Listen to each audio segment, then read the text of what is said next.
Bonjour, cher professeur, chers confrères, permettez-moi de vous présenter le cours des malformations cérébrales chez l'enfant.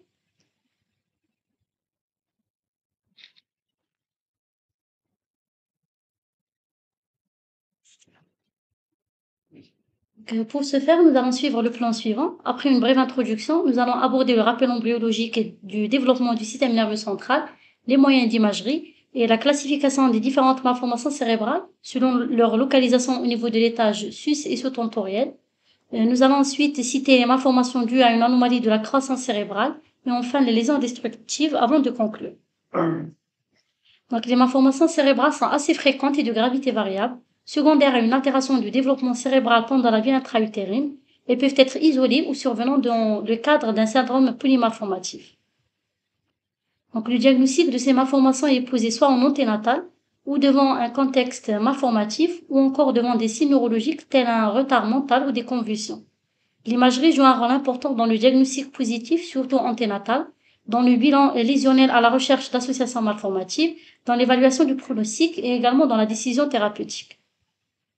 Donc, pour mieux comprendre les différents types de malformations cérébrales, il faut connaître les différentes étapes du développement du système nerveux central, depuis l'induction neurale jusqu'à la myélisation. Donc, le processus de neurulation, appelé aussi induction dorsale, commence vers la troisième et la quatrième semaine de vie embryonnaire. Il convertit la plaque neurale en tube, en gouttière neuronale, puis en crête, puis au tube neural creux. Ce dernier subit un allongement, une fermeture et un pliage céphalique rapide vers le 32e semaine. Donc, l'altération d'une de ces fonctions peut être à l'origine d'une anencéphalie, encéphalocèle, méningocèle ou malformation du clari. L'induction ventrale commence à la 5e et la 10e semaine de vie embryonnaire et permet la formation du cerveau et de la face.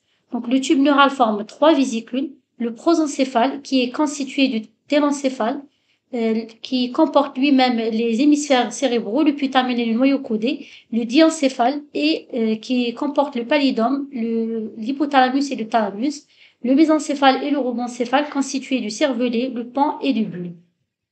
Donc, un défaut d'induction ventrale pourra être à l'origine de certaines malformations cérébrales, comme l'holoprosencéphalie, la dysplasie septo-optique, la dysgénésie du corps calleux et les malformations kystiques de la FCP.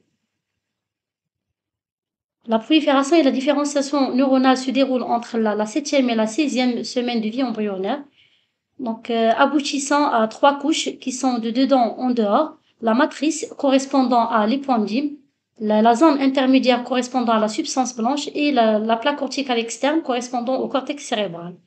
Donc, une altération de ces fonctions peut être responsable d'une micro- ou macrocéphalie, dysplasie corticale et hémiméganencéphalie. Ensuite, la migration neuronale se déroule entre le 3e et le 6e mois de gestation, du centre vers la périphérie, aboutissant à la formation du cortex et des noyaux gris centraux, ainsi qu'à la constitution des sillons et des circonvolutions. Donc, également, un défaut de migration neuronale peut être responsable d'une lysencéphalie, pachygyrie ou hétérotopie de la substance grise. Les gyrations se forment de la 22e semaine de gestation à 2 ans en postnatal, aboutissant à un alignement et organisation en couches de neurones. Et enfin, la myélisation se déroule du 5e mois de gestation jusqu'à 2 ans, d'arrière en avant et du centre vers la périphérie. Pour ce qui est des moyens d'exploration, l'échographie anténatale est l'examen de première attention permettant une analyse du cerveau fœtal en détectant des anomalies biométriques, donc à savoir un déficit du diamètre bipariétal ou un rétrécissement des os frontaux, une anomalie du contenu intracrânien, telle une dilatation ventriculaire, une agénésie du corps calleux ou une disparition de la grande citerne, et des anomalies de fermeture du tube neural, particulièrement la myéloméningocèle. Donc, l'ETF est un examen anodin et disponible réalisé en période néonatale et postnatale avant la fermeture de la fontanelle antérieure pour confirmer un diagnostic néonatal ou pour rechercher une malformation cérébrale dans un contexte polymalformatif. Donc, il est réalisé par une sonde de haute fréquence permettant une analyse précise des cavités encéphaliques et du parenchyme cérébral. Donc, l'IRM est l'examen de référence en cas de malformation cérébrale réalisé en anténatal devant des signes d'appel échographique à partir de la 20e semaine d'aménorrhée jusqu'à terme. Donc, les séquences de base sont T1, T2, la diffusion, et avec des coupes fines de 2 à 3 mm dans les 3 plans d'espace. En postnatal, une sédation est souvent nécessaire. La séquence flair est d'interprétation difficile avant 1 an. Et avant 2 ans, la maturation cérébrale est mieux appréciée sur les coupes en pondération T1. Le scanner a peu d'intérêt dans l'exploration des malformations cérébrales chez l'enfant. Il est irradiant par rapport à l'échographie et moins performant par rapport à l'IRM. Il est indiqué dans l'étude des structures osseuses ou à la recherche de classification. Donc, commençons d'abord par les malformations de l'étage sustentoriel. Donc, on distingue les anomalies de la ligne médiane, les malformations du cortex et celles dues à un défaut de fermeture du tube neural. Pour les anomalies de la ligne médiane, l'holoprosencéphalie est une malformation rare, définie par un défaut de clivage du prosencéphale en 2 hémisphères cérébraux. Elle est souvent associée à une dysmorphie faciale dans les formes sévères. On lui distingue 3 formes, donc allobaire, semi-lobaire et lobaire. L'holoprosencéphalie allobaire est la forme la plus sévère. Donc, les hémisphères sont fusionnés en une seule masse, réalisant un aspect en fer à cheval. Donc, à l'imagerie, on retrouve une macrocéphalie, un ventricule unique avec expansion kystique postérieure, une absence des structures de la ligne médiane, à savoir la scission interhémisphérique, la faux et le corps calleux, et une fusion des thalamus. Le type semi-lobaire est défini par une séparation partielle des lobes temporaux et occipitaux. Donc, l'imagerie met en évidence un développement partiel de la fissure interhémisphérique et de la faux, une agénésie partielle du corps calleux, une ébauche des cornes occipitales et temporales avec un V3 rudimentaire et des thalamus partiellement fusionnés. L'holoprosencéphalie lobaire, quant à elle, se caractérise par une séparation des hémisphères cérébraux à l'exception des lobes fronto-hypoplasiques. Donc, à l'imagerie, on retrouve un système ventriculaire clairement individualisé avec fusion des cornes frontales et des thalamus non fusionnés avec un corps calleux absent ou incomplet. Donc, la dysplasie septo-optique est caractérisée par une absence du septum pellucidum avec fusion des cornes frontales et une hypoplasie des nerfs optiques et du chiasma. Des anomalies de l'hypophyse de la tige pituitaire peuvent être retrouvées. Le corps calleux est présent et l'absence elle est associée à une schizoencéphalie dans 50% des cas et l'absence des bulbes olfactifs doit faire penser au syndrome de Kalman. L'agénésie du corps calleux est la malformation cérébrale la plus fréquente. Donc, je rappelle que le corps calleux est la plus importante commissure interhémisphérique, constituée de 5 parties, donc le rostrum, le corps, le genou, le corps, l'isthme et le splénium.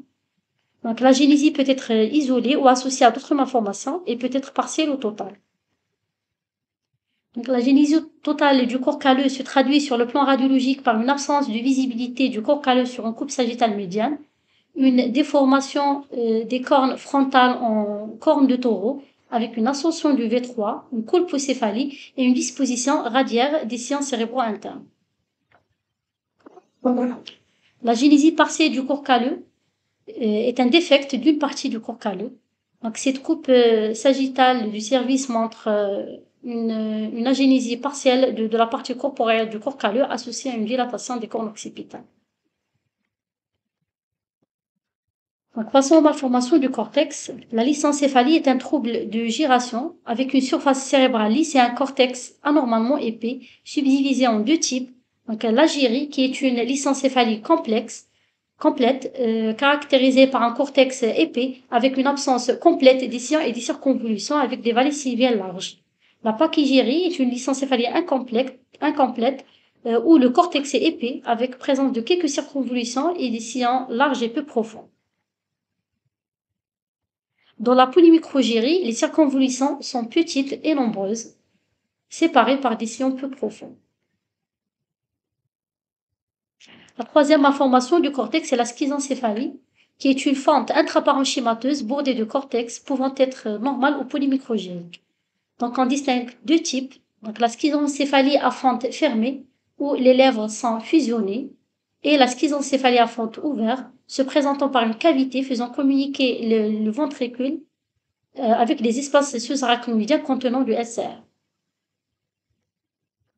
L'hétérotopie de la substance grise est un arrêt de migration des neurones de la région sous-épendymère vers le cortex. Donc, le signal et la densité sont identiques à la substance grise normale, d'où l'intérêt de la séquence inversion-récupération afin d'obtenir un meilleur contraste. Donc, elle peut être de siège sous-épendymaire, sous-cortical ou dans la substance blanche profonde de forme nodulaire ou laminaire. Donc, ces images prises de la littérature montrent une hétérotopie de la substance grise sous-épendymaire. Ici, on a une hétérotopie de la substance grise nodulaire dans la substance blanche profonde. Et ici, on a une forme laminaire en bande réalisant un aspect en double cortex. La dysplasie corticale focale est du diagnostic parfois difficile. Cliniquement, elle peut se manifester par une épilepsie réfractaire. Et à l'IRM, on trouve un épaississement cortical focal en hyposignal T1, hypersignal T2, avec une anomalie du signal linéaire radiaire vers la corne frontale des ventricules latéraux. Donc, les anomalies du tube neural, appelées dysgraphismes, sont représentées par l'encéphalocèle et méningocèle, définies par une extériorisation du tissu cérébral et des méninges, ou les deux, hors de la boîte crânienne à travers un défect osseux congénital. Donc, le scanner met en évidence une hernie du tissu cérébral et des méninges à travers un défect osseux occipital médian, et l'IRM peut être nécessaire à la recherche de malformations associées. Donc, passons aux malformations sous-tentorielles qu'on va classer en kystiques et non kystiques. Le Dandy Walker est la plus fréquente des malformations kystiques de la fosse postérieure, responsable de 7% d'hydrocéphalie chez l'enfant, et peut être diagnostiquée en anténatal par l'échographie obstétricale ou à la naissance devant une macrocranie ou malformation associée. Donc, on lui distingue deux types, vrai et variant.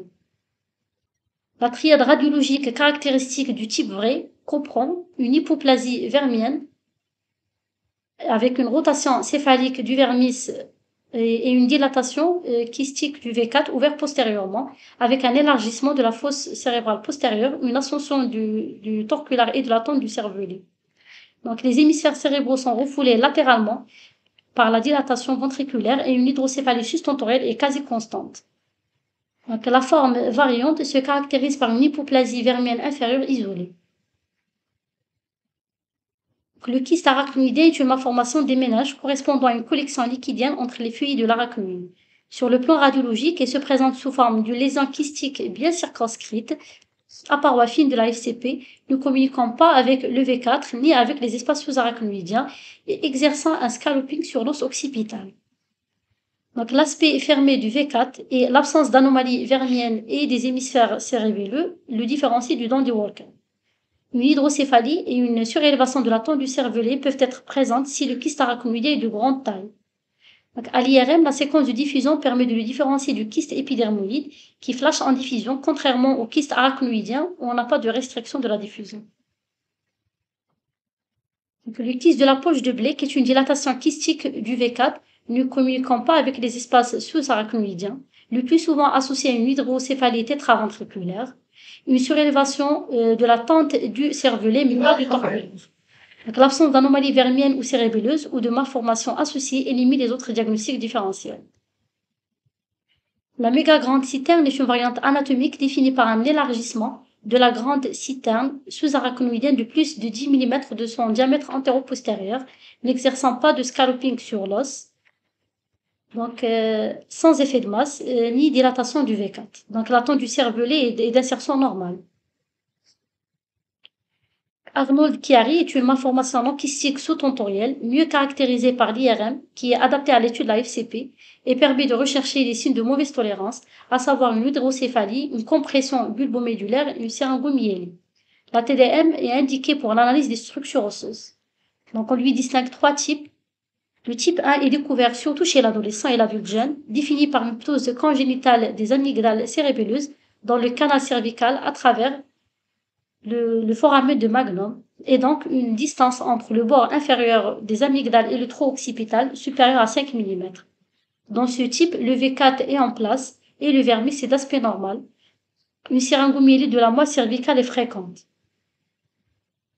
Le type 2 est découvert chez le nourrisson, caractérisé par deux anomalies majeures, un dysgraphisme lombosacré et un déplacement des éléments de la FCP dans le canal cervical à travers un tronc occipital élargi. Le type 3 est exceptionnel, caractérisé par une hernie du cervelet dans une spina bifida occipitale. Donc, les anomalies de la croissance cérébrale sont représentées par l'hémimégalencephalie, la microcéphalie et la macrocéphalie, devant lesquelles il faut toujours éliminer les autres malformations. Donc, les lésions destructives sont représentées par la porencéphalie, qui est secondaire à une cause toxique, plus rarement infectieuse, caractérisée par une cavité intraparenchymateuse communiquant avec les espaces arachnoïdiens. Et l'hydralocéphalie est une forme sévère de la porencéphalie, caractérisée par un remplacement de la substance blanche sustentorielle par un sac membraneux rempli du SR, avec persistance d'un manteau cortical plus ou moins épais. Donc, en conclusion, l'IRM joue un rôle essentiel dans le diagnostic des malformations cérébrales qui doivent être diagnostiquées précocement à la période néonatale pour une meilleure prise en charge.